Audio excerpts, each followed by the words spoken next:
Welcome to RTV. నేను మీ గయాజ్ని. ఈరోజు మా ముఖ్య అతిథి వచ్చి టీడీపీ రాష్ట్ర ప్రధాన కార్యదర్శి కోటంరెడ్డి శ్రీనివాసరెడ్డి ప్రస్తుతం మనతో ఉన్నారా, ఆయనతో మాట్లాడదాం. నమస్తేనా. నమస్కారం అండి. ఎలా ఉన్నారు, ఏంటి? ప్రస్తుతానికైతే చాలా బాగున్నానండి. అంటే నేను అనుకున్న పార్టీ అధికారంలోకి వచ్చింది. ఏ లక్ష్యంతో అయితే పోరాడాను, చంద్రబాబు గారిని ముఖ్యమంత్రి చేయాలని, ఆ లక్ష్యం నెరవేర్చిన దానికి చాలా సంతోషం. అందులో నేను దైవంగా భావించేటువంటి నందమూరి బాలకృష్ణ హ్యాట్రిక్ కొట్టడం మరింత ఉత్సాహాన్ని ఇచ్చింది.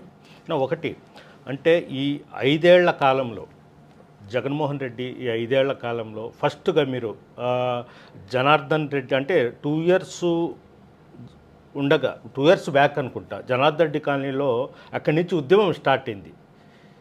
ఇక్కడి నుంచి మీరు చేపట్టిన ఉద్యమమే రాష్ట్రం మొత్తం మీద పలు చోట్ల కూడా ధైర్యంగా తెలుగుదేశం పార్టీ నాయకులు కానీ కార్యకర్తలు కానీ వచ్చారు. అప్పుడు మీ మీద కేసులు కట్టారు, చాలా చేశారు. అంటే ఈరోజు మళ్ళీ అధికారంలోకి పార్టీ వచ్చింది. మీకు ఏదైనా ప్రాధాన్యత పార్టీ అధిష్టానం ఏమి ఇవ్వబోతుంది? ఇప్పుడు ఒకటి సార్, ఆ రోజు పార్టీ ఓడిపోయిన 3వ రోజే నేను రోడ్ల మీదకి వచ్చాను. చాలామంది అన్నారు ఇంతలో నీకు తొందర ఏముందా అని. అవతల ప్రజావేదిక కూల్చినప్పుడు చంద్రబాబు ఇది తప్పు అన్నప్పుడు వైసీపీ మంత్రులు చాలా నీచంగా మాడారు పాపం పెద్ద ఆయన్ని. అప్పుడు నెల్లూరు నుంచి నేను ఇంకొకసారి మా పెద్ద ఆయన గురించి మాట్లాడితే, మా బాబు గారి గురించి, పెన్నా నదిలో పారేది నీళ్లు కాదు రక్తం అని ఈ రాష్ట్రంలో మొట్టమొదటి స్టేట్మెంట్ ఇచ్చింది నేను. మరి ఆ మాట చంద్రబాబు గారు కూడా అనేక సందర్భాలు అనున్నారు. దాని తర్వాత అనేక ధర్నాలు, దాని తర్వాత ఒక 4 నెలలకి జనార్దన్ రెడ్డి కాలనీలో జహీర్ వాళ్ళ మిస్సెస్ ఎక్స్ కార్పొరేటర్ అనిల్కి చేయలేదనే కక్షతో అక్కడ వెంకటేశ్వరపురం కానీ ఎవరికి పట్టాలు ఉండవు. ఇతను కొనింది కూడా ఎక్స్ మిలిటరీ వాళ్ళ దగ్గర. ఏదో పేదోడు 4 రూపాయలు పోగు చేసుకుని ఇల్లు కట్టుకుంటే ఇల్లు 600 మంది పోలీసులను పెట్టి ఒక పేదవాడి ఇల్లు పగలగొట్టడం న్యాయం కాదని నాకు చెప్పంగానే 6:30 నుంచి వెళ్ళిపోయాను ఉదయాన్నే. మళ్ళీ అక్కడ ఆపారు పోలీస్. మళ్ళీ స్కూటర్లో మళ్ళీ వెళ్ళాను స్పాట్ యువతల. 500 మంది పోలీసు అక్కడ ఉన్నారు, ఇంకో 100 మంది ఉన్నారు, నన్ను పట్టేశారు. నేను అప్పుడే అడిగాను, మీసం మెలేసి మాట్లాడాను. 3 సంవత్సరాలు చంద్రబాబు ముఖ్యమంత్రి కాబోతున్నాడు అంటే బహుశా అప్పటికి ఇంకా 4 ఏళ్ళు ఉందనుకోండి. అప్పటికి 3 సంవత్సరాల నుంచి వచ్చేసింది. 3 సంవత్సరాలకు మా కాబోతున్నాడు. ఒక పేదవాడి ఇల్లు కొట్టేదానికి, ఎలక్షన్లో చైనోళ్ళు ఇల్లు కొట్టేదానికి 600 మంది పోలీసులు రావాలన్నా? ఇది ఇంత అవసరమా ఈ దౌర్జన్యం అంటూ మీసాన్ని తిప్పి 500 మంది పోలీసులను భయపెట్టడం జరిగింది. అప్పుడే చంద్రబాబు అప్రిషియేట్ చేయటం, లోకేష్ చేయటం, నా దైవం నందమూరి బాలకృష్ణ చేయటం, ఈ హ్యాట్స్ ఆఫ్ బ్రహ్మాండంగా చేసావు. అసలు ఉద్యమాలు స్టార్ట్ అయింది నెల్లూరు నుంచి. జగన్మోహన్ రెడ్డిని చూసి అందరూ భయపడే పరిస్థితుల్లో భయం అనేది నా హిస్టరీలో లేదు. ఆ భయం పడకుండా ఆ ఉద్యమాలు ఎన్నో నడిపాను. కావలి ఎన్టీ రామారావు గారికి విగ్రహం పాల్గొట్టినప్పుడు, అక్కడ వైసీపీ అమితమైన రౌడిజం ఉన్నప్పుడు అక్కడికి వెళ్ళాను, తిరుక్కున్నాను. ఒకరోజైతే 100 మంది నా మీద దాడి చేసేదానికి కావలి దగ్గర దిగే దగ్గర 3 నావాల దగ్గర దిగే దగ్గర 100 మందిని పెట్టారు. ఆ రోజు ప్రెస్ మీట్కి వెళ్తున్నాను. సరే, ముందుగా నా మనుషులు పోయారు. 100 మంది ఉన్నారు దిగబాకు ఇక్కడ అని. మేము 40 మంది పోయాం. మా వాళ్ళు వెనక్కి రమ్మన్నారు. జీవితంలో వెనక్కి రాలని నేను ముందుకే వస్తానన్న. అప్పుడు ఒక పని చేయనా, ఇటు పడలేదు కదా, నువ్వు ప్రెస్ మీట్ పెట్టాలి కదా, అటు ఒంగోలు నుంచి వచ్చే రూట్లో అటు వచ్చేసి అన్నారు. అటు వచ్చాను, ఆడకు అందరూ వచ్చేసారు. పోలీసు వచ్చి బెదిరించారు. ఆడ ప్రెస్ అంతా నాకు సపోర్ట్ చేసి ప్రెస్ క్లబ్కి వచ్చేదానికి మీరు ఎవరు అని. బయటకు వస్తారు, మిమ్మల్ని 144 సెక్షన్కి మీరు అతిక్రమించడం, మిమ్మల్ని అరెస్ట్ చేయాలన్నారు. మా రామారావు విగ్రహం పాల్గొడితే మేము వస్తాం, నువ్వెవడరా అరెస్ట్ చేసేదానికి వచ్చి రోడ్లో కూర్చున్నా. డిఎస్పీ బతిమలాడి నాకు ఎస్కార్ట్ ఇచ్చి గవర్నర్ దగ్గర పంపించాడు. అనేక ఉద్యమాలు, ఎక్కడికైనా పార్టీ నన్ను పంపించింది. కందుకూరుకి పంపించింది, అల్లూరుకు పంపించింది. ఏ ఊరికి పోయినా బాబు గారిని ఒక మాట అంటే అనిల్ లోకేష్ని అనేక సందర్భాలు రే అని మాట్లాడాడు. తిరిగి అనిల్ని రే అని మాట్లాడి నేను ఒక్కడిని ఈ రాష్ట్రంలో. మరి అసెంబ్లీలో బాబు గారిని అవమానిస్తుంటే ముఖ్యమంత్రిగా అనేక సందర్భాల్లో జగన్మోహన్ రెడ్డి నవ్వుకుంటూ గమ్ముకుండేవాడు. అతన్ని తిట్టడం జరిగింది. నెల్లూరు నుంచే ఉద్యమ స్ఫూర్తి స్టార్ట్ అయ్యి రాష్ట్రం అంతా అల్లుకుంది. దానికి కారణం నేను ఒక్కనే చెప్పడం లేదు, నా వెనకున్న కార్యకర్తల బలం, నన్ను నమ్మి నా వెనక నడిచినటువంటి ఆ కార్యకర్తల బలమే నన్ను అంత దూరం తీసుకెళ్ళింది.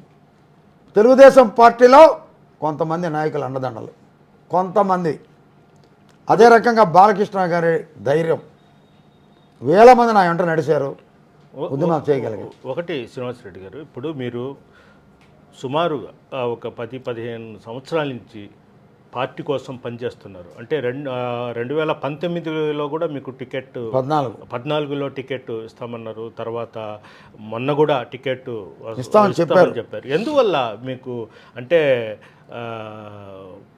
ఫైట్ చేసేది మీరు పార్టీ కోసము ఫస్ట్ నుంచి ఎన్నో కేసులు, అంటే సుమారు 64 కేసులు ఏమో పెట్టున్నారు, మీ ఇంటి మీద దాడి చేశారు, కారుతో మీకు దాడి చేశారు, ఇన్ని జరిగాయి. ఎందుకు మీకు ఎమ్మెల్యే టికెట్ కాడికి వచ్చేటప్పటికి వెనక్కి పోతా ఉంది?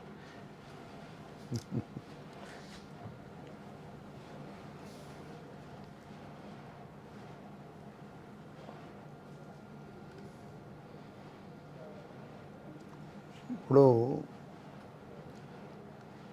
ఒకటి ఉంది సార్, ఒక పాట ఉంది, అది గుర్తొస్తుంది నాకు అప్పుడప్పుడే. తలచినదే జరిగినదా దైవం ఎందులకు, మనం అనుకున్నన్నీ జరగవు, అనుకోని జరుగుతాయి. సరే, ఆ రోజు చంద్రబాబు గారు పిలవటం, నారాయణ గారిని కూర్చోబెట్టి నీ శక్తి నారాయణ గారి సింపతి గెలుస్తుంది అని అన్నాడు. సో నారాయణ గారి సింపతి రావడానికి కారణం ఎవరు చెప్పండి సార్ అన్న. నారాయణ గారే చెప్పారు స్వయంగా. పాపం నేను చెప్పాను చంద్రబాబుకి, నా గురించి ప్రతి ప్రెస్ మీట్లో చెప్పాడు, నారాయణ గారు ఈ పని చేశారు, ఆ పని చేశారు. నాలో స్వార్థం ఉంటే తెలుగుదేశం చేసిందని చెప్పేవాడు, కానీ నారాయణ గారి పేరు చెప్పాను. నారాయణ గారు పని చేశారు కాబట్టే ఆయన పేరు చెప్పాను. కానీ నాతో అనేది వేరే, ఎందుకంటే కూడా సీక్రెట్ బయట చెప్పకూడదు. బాబుగారు మా ముందు జరిగినాయి. అయితే బాబు గారిని నేను ఒక మాట అయితే అడిగాను, నారాయణ గారు అయితే నాకు ఇష్టమేనండి, కష్టపడి పనిచేస్తున్నాడు, దాంట్లో నో డౌట్, నేనేం దాంట్లో దిగులు పడను. అయితే మీరు నాకు ఇస్తా అని చెప్పారు, బట్ ఎందుకు చెప్పారు? నేను ఆ రోజు అడిగాను, మీరు అప్పుడే చెప్పింది సార్ నాకు నిజం, నేను బాధపడినా, మీరు ముఖ్యమంత్రి ఏదైనా పనిచేస్తానని గట్టిగా చెప్పాను. సార్ అట్ట కదా, ఈరోజు పరిస్థితి మీకు తెలుసు కదా అన్నాడు. ఓకే సార్, నో ప్రాబ్లం, పెద్దోళ్ళగా మీరు ముఖ్యమంత్రి కావాలని నా ధ్యేయం. నారాయణ గారు అంటే నాకు చాలా గౌరవం ఉంది, నెల్లూరు చాలా అభివృద్ధి చేసినాడు ఆయన. బట్ ఏమాత్రం అసంతృప్తి లేకుండా నారాయణ గారికి అసంతృప్తి లేకుండా ఒప్పుకున్నటువంటి వ్యక్తిని నేను. పక్క రోజే వచ్చి మీటింగ్ పెట్టి 50,000తో గెలుస్తాడు నారాయణ గారు అని ప్రకటించింది నేను. కొంతమంది అన్నారు నా పార్టీలోనే, ఒకసారి బాధేస్తుంది. అంటే ఎన్నో కోట్లు ఖర్చు పెట్టానో నాకు తెలుసు, నా భార్య తెలుసు, నా బిడ్డలు తెలుసు, నా మిత్రులు తెలుసు, ఎంత పడ్డానో నేను తెలుసు. నిద్రలేని రాత్రులు గడిపాను, పార్టీ కోసం మీసం తిప్పాను, ఒక్కడనే కన్నీళ్ళు పెట్టుకున్న రోజులు ఉన్నాయి అర్ధరాత్రి. మా బాబు అయితే ఎంబీబీఎస్ ఎగ్జామ్ పైనుంచి వస్తా, ఏంది నాన్న ఇంకా కూర్చోండు అడిగేవాడు రెండైతే. అంటే ఆ రోజు లాస్ట్ ఎగ్జామ్, నాన్న నాకు రాదు విన్నావా డ్రైవింగ్, నాన్న 1 టౌన్ దాకా వస్తావా అన్నాడు. ఏనా అన్నాడు. ధర్మాన సుబ్బారావు సంబంధించిన 1 టౌన్లో ఉన్నారు, వాళ్ళు వదలలేదంట. అప్పటికి నేను ఎస్ఐతో అధికారంలో ఉన్నాం, అయినా వదలలేవాడు. నువ్వు డ్రైవ్ చేయాలి నాన్న, ఒక లేట్ అయితే వచ్చేస్తాను. పర్లేదు నాన్న, నేను అంతా చదివేశాను అన్నాడు. సరే పోవటం, అక్కడ వదిలిపెట్టడం. అంటే నా కార్యకర్త ఎక్కడైనా అర్ధరాత్రి కానీ ఎక్కడైనా ఇబ్బందులు ఉంటే మాత్రం అర్ధరాత్రి కానీ ఎప్పుడైనా కానీ ఒక్కడనే ఫోన్ చేసినా, ఎవడు ఫోన్ చేసినా, అది పేదవాడు కావచ్చు, రిక్షా కార్మికుడు కావచ్చు, ఆటో కార్మికుడు కావచ్చు, వ్యవసాయ కూలీ కావచ్చు, కోటీశ్వరుడు కావచ్చు, కార్యకర్తకి అన్యాయం జరిగితే నిమిషాలు వాలిపోతాం. అది నా అలవాటు, మరి వీక్నెస్ నాకు తెలియదు. నారాయణ కాకుండా వేరే వాళ్ళకి ఇచ్చి ఉంటే ఫైట్ చేసేవాళ్ళ? దాంట్లో రాజీ లేదండి. ఒక్క నారాయణ గారు కాబట్టే, ఆయన నెల్లూరుకి అభివృద్ధి చేశాడు కాబట్టే, ఆయన మంచి వ్యక్తి కాబట్టే నారాయణ గారికి మనస్ఫూర్తిగా అసంతృప్తి లేకుండా నేను ఒప్పుకోవడం జరిగింది. వేరే వాళ్ళైతే నేను ఒప్పుకునే ప్రశ్నే లేదు. టికెట్ నాదే, దాంట్లో ఇబ్బందే లేదు. నా దైవం అసలు ఒప్పుకోదు. బాలకృష్ణ గారు కొన్నిట్లో నా మీద కూడా ఆయన బాధపడి ఉండాలండి, కొన్ని విషయాల్లో. ఎందుకు చెప్పకూడదు అవి, ఈ రాజకీయాల విషయాల్లోనే. వేరే వాళ్ళకైతే ఒప్పుకునే ప్రశ్న లేదు ఎంతటి వాడికైనా. నారాయణ గారు అంటే పనిచేశారు, కష్టపడ్డారు, మంచి వ్యక్తి. అందుకని నారాయణ గారంటే ఇంత అసంతృప్తి కూడా లేకుండా పనిచేసిన వ్యక్తి నేను. కాలు దెబ్బ దిగిలి ఉన్న 15,000 ఇళ్ళు తిరిగాను. ఇంటింటికి 3 నిమిషాలు చెప్పాను. నారాయణ గారికి ఎందుకు ఒకటి వేయాలి, వైసీపీకి ఎందుకు వేయకూడదు, వాళ్ళు ఎవరు చెప్పలా. నారాయణ గారు చెప్పలా, కుటుంబ సభ్యులు సైకిల్ అంటారు. అందరూ కొంతమంది తయా సినిమా రావద్దని చెప్పి లేట్ అయిపోతుంది 3 నిమిషాలు చెప్పి గొంతు పోయింది. ఇప్పుడే కొంచెం రకంగా గొంతు వచ్చింది. వేరే వాళ్ళతో ఒప్పుకునేది లేదు, ఒప్పుకునే ప్రశ్నే లేదు. ఖచ్చితంగా నేను పోటీ చేసినవాడిని. ఇప్పుడు ఈ ఎలక్షన్స్కు ముందు కొంతమంది మళ్ళీ అంటే ఈ 4 సంవత్సరాలు మీ టీడీపీ వాళ్ళని ఫైట్ చేసి తిట్టడాలు, విమర్శలు మొత్తం చేసిన వాళ్ళు ఇప్పుడు మళ్ళీ టీడీపీలోకి వచ్చారు.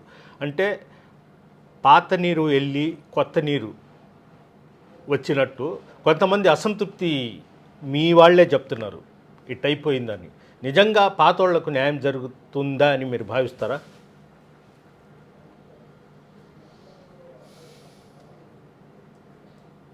అసంతృప్తి అయితే ఉంది. ఎవరైతే మన మీద కేసులు పెట్టించారో, ఎవరైతే నేను నిజాన్ని నిర్భయంగా మాట్లాడేవాడిని, నిజాన్ని నిర్భయంగా మాట్లాడే తత్వం నాది.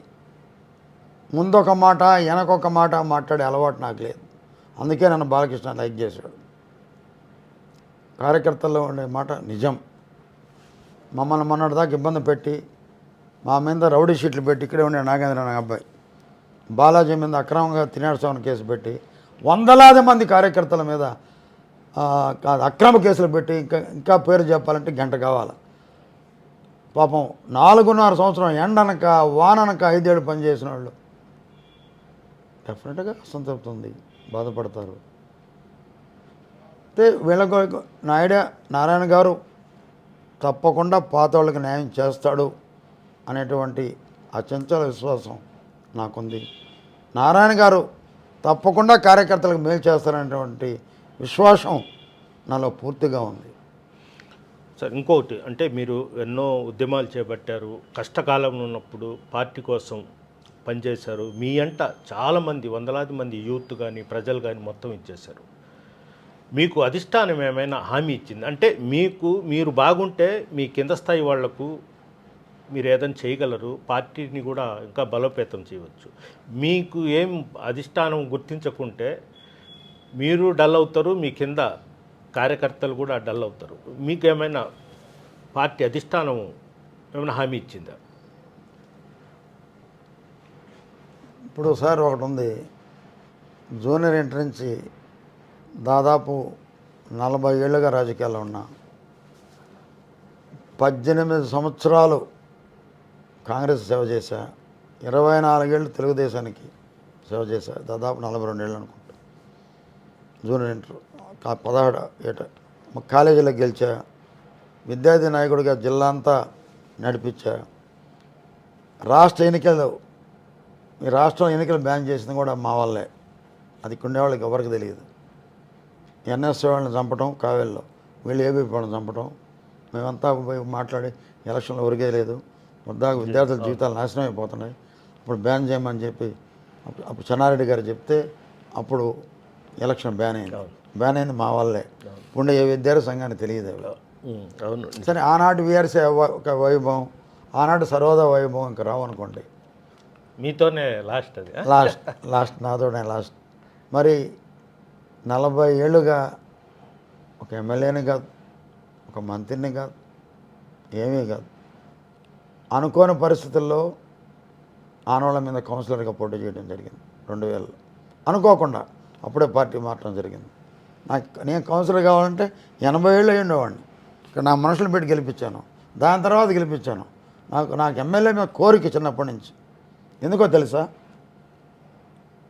ఆ రహస్యాలు చెప్పను కానీ ఒక రిక్షా కార్మికుడి కన్నా ఇంకా తక్కువగా వ్యవహరించి ఆ ప్రజల దగ్గరికి వెళ్ళాలి. రిక్షా కార్మికుని తక్కువగా అనుకోవట్లేదండి, తన కష్టం, తను పడే బాధ అంతకన్నా ఇంకా తక్కువ వేస్టేజీగా దట్ ఈజ్ ఎమ్మెల్యే అంటే ఇతను అనిపించుకోవాలని కోరిక నాలో ఉంది. అదేందనేది ఇంకా టైం ఉంది, అయితే చెప్తా ఎలా అనేది. అలా కావాలి ఎమ్మెల్యే. కానీ నా 16వ సంవత్సరం నుంచి నేను కళ్ళకి అంటున్నా. ఆ మాట మన చంద్రబాబు కూడా చెప్పా. అయితే ఈసారి అన్నాడు, పూర్తిగా చెప్పలే. ఓకే, కానీ 40 ఏళ్ళ నుంచి నోడా మొన్న కొత్తగా ఇచ్చారు, 11 నెలల ఆఫీస్ ఇచ్చారు. 9 నెలలు మాత్రం పదవి ఉన్నా, 2 నెలలకి రాజీనామా ఇచ్చా. అది పెద్ద ఆ రోజు దానికి అంత క్రేజ్ లేదు, టైం లేదు. ఏ పదవి లేకుండా, అంటే ఈ కౌన్సిలర్లో ఈయన పెద్ద లెక్క కాదు. 40 ఏళ్ళుగా లైమ్ లైట్లో ఉండేది ఈ రాష్ట్రంలో నేను ఒక్కడినే. మీరు చూసుకోండి, లైమ్ లైట్లు జిల్లాలో కానీ రాష్ట్రంలో. మొన్న బాలకృష్ణ గారు అన్నారు, నా శిష్యుడు, నా తమ్ముడు. ఆయన అంటుంటాడు అనేక సందర్భాల్లో, మనిద్దరం ఒక తల్లికి పుట్టకపోయినా, ఒక పేగుకు పుట్టకపోయినా మనిద్దరం సొంత తమ్ముళ్ళం. నిజం. ఒక్కొక్కసారి ఆయన ప్రేమ చూస్తే కన్నీళ్ళు వస్తాయి. కన్నీటి ఆనంద బాష్పాలు. తమ్ముడు అంటూ పిలిచేవాడు. అంటే ఇంకా ఇంత లైమ్ లైట్లో ఉన్నానంటే కారణం కార్యకర్తలు. వాళ్ళని ఎలాగైనా కాపాడుకోగలను, నాలో ఉన్నంత దాంట్లో. వాళ్ళకి ఏ ఇబ్బంది వచ్చినా, వాళ్ళకి అసలు నేను కార్యకర్తల వల్లే పైకి వచ్చా. కార్యకర్తల వల్లే నా రాజకీయ జీవితం బాగుంది.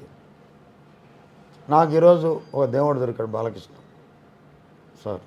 బాలకృష్ణ గారి వల్ల మీకు న్యాయం జరుగుద్దనే పక్కా ఇది? పక్కా. ఎందుకంటే ఏ పదవి వస్తుందో నేను చెప్పలేను, అది ఏందని కూడా నేను చెప్పలేను. అది బాలకృష్ణ గారు, బాబు గారు మాడుకున్నారు. అది వస్తుందనే నమ్మకం నాకైతే ఎక్కువ ఉంది. ఎందుకంటే బాలకృష్ణ గారు ఈ రాష్ట్రంలో నా ఒకటికి అడిగేది, మా తమ్ముడికి. అది నిజంగా పూర్వజన్మ అదృష్టంగా భావిస్తున్నా. నందమూరిలో ప్రేమ పొందాలంటే ఒక ఎన్టీ రామారావు బిడ్డ అండి. అతను అనుకుంటే ఎంతమంది కోటీసులు రారు. ఆఫ్టర్ ఆల్ నేను ఎంత చిన్నోడిని, అదొక చిన్న ఇళ్ళు. పెద్ద ఇళ్ళల్లో దిగమంటే నా తమ్ముడి ఇంట్లోనే దిగుతా అన్నాడు. అందుకన్నా నాకు అదృష్టం ఏంటి చెప్పండి. అంటే ఏదో ఒక రోజు ఖచ్చితంగా మీరు ఎమ్మెల్యే అవుతాననే నమ్మకం పూర్తిగా నాకుంది. నాకు కనిపించే దేవుడు బాలకృష్ణ అయితే, నేను పూజించే దైవం ఆ బాబా, సాయిబాబా. ఆ సాయిబాబా నాకు కనిపించిన దేవుడు అయితే, కనిపించే దేవుడు బాలకృష్ణ గారు. తప్పకుండా నాకు పదవి వస్తుందని నమ్మకం ఉంది. నన్ను నమ్ముకున్న కార్యకర్తలు ప్రతి ఒక్కరికి, నమ్ముకున్న వాళ్ళకి కానివ్వండి, తెలుగుదేశం కానివ్వండి, వర్గాలకు దిగ్గరగాలకు అతీతం, ఎవరు తెలుగుదేశం ఇళ్ళల్లో ఏ కార్యకర్త కన్నీళ్ళు పెట్టకూడదు, ఏ కార్యకర్తల కళ్ళలో ఆనందం చూడాలని నా ధ్యేయం. నేను ఆ రోజు చెప్పింది ప్రతి ఒక్కరికి మంచి పట్టాలు ఇస్తానని చెప్పాను. నారాయణ గౌడ్ చంద్రబాబు ముందే చెప్పాడు, ఇస్తామన్నాడు. తప్పకుండా కార్యకర్తలను నేను రక్షించుకుంటాను, వాళ్ళ కళ్ళల్లో ఆనందాన్ని చూస్తాను. కార్యకర్తల రుణం తీర్చుకోవటమే నా జీవిత ధ్యేయం. మొత్తం పేద ప్రజల్లో, మొన్న నా కొడుకు డాక్టర్, వాడు ఎండీకి అమెరికా వెళ్తున్నాడు. వాడు మొన్న బాలకృష్ణ పుట్టినరోజు చెప్పాడు, నాది నేను చేసుకుంటూనే ఒక టైంలో డైలీ బాలకృష్ణ గారి పేరుతో, నేను ఏ రాజకీయ పార్టీ కాదు, నాకు రాజకీయాలు ఇష్టం లేదు, కానీ బాలకృష్ణ గారి పేరుతో పేదవాళ్ళకి సేవ చేస్తాను. మా నాన్నగారు ఎప్పుడూ చెప్తుంటాడు, నన్ను కూర్చోబెట్టి, నన్ను కార్యకర్త వల్లే నేను పైకి వచ్చానురా, కార్యకర్తలు రక్షించుకోవాలరా, ఒకవేళ నాకు ఏమన్నా అయితే ఏమన్నా అయిపోతే నేను ఆ కార్యకర్తలు రక్షించాల్సిన బాధ్యత ఒక బిడ్డగా నువ్వు తీసుకోవాలని చెప్తే అది నేను తీసుకుంటాను నాన్న అని చెప్పి వాడు చెప్పడం కూడా జరిగింది. కార్యకర్త రుణం, ఒక తల్లి రుణం ఈ జన్మకు తీరుకొని దీంతో తీరొద్దని కాదు, పట్టాలతో వాటిలతో ఒక ఊరట. నా జన్మంతా నా సేవంతా పేద ప్రజలకి కార్యకర్తలకే ఈ జీవితం అంకితం. పరిస్థితి అంటే తెలుగుదేశం పార్టీ కోసము కష్టపడడం జరిగింది. అయితే చంద్రబాబు నాయుడు అదేవిధంగా బాలకృష్ణ గుర్తించారు, ఖచ్చితంగా నాకు ఒక ప్రాధాన్యత ఇస్తారన్న ఆశ అయితే ఉందని కూడా శ్రీనివాసరెడ్డి చెప్తున్నారు. వీడియో ప్రదీప్ గయాజా టీవీ నెల్లూరు నుంచి. మరిన్ని వీడియోస్ కోసం ఛానల్ ని సబ్స్క్రైబ్ చేయండి, లేటెస్ట్ అప్డేట్స్ కోసం వాట్సాప్ ఛానల్ ని ఫాలో చేయండి అండ్ లింక్ డిస్క్రిప్షన్ లో ఉంది.